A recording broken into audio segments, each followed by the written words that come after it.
M Sharifine Escapa Hande Melari Pullo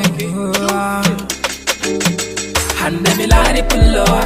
Na mato da nejo Dr. Fatima inde mako debbo da nejo boddo Hande Melari Pullo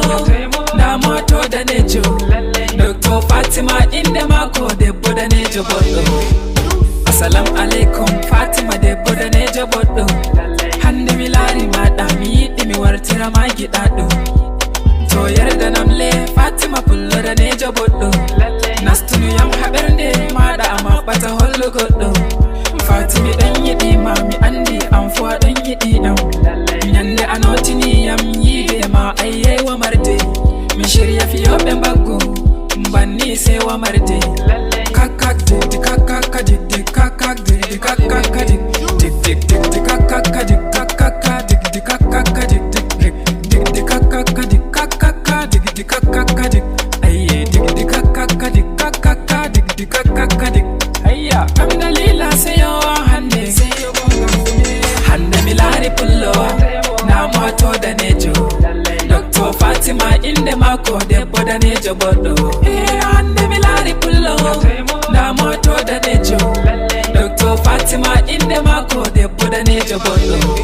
lalle ni ina son ka Fatima kaunar ka nake yi a'a didi kaka didi kutaka kungarwa nake yi a'a kuma sai ku taka ni ma kungarwa nake yi Fatima ni ta kira masoyi to ai kai ne dai masoyin wayo Allah Hande Pullo Fatima wai dai ni take so amiri ne kai nake so Fatima wai min dai kike so idan antani nake so wayo min belɗum barai am ngam Fatima ɗan yiɗi am to dole mi yo fa babu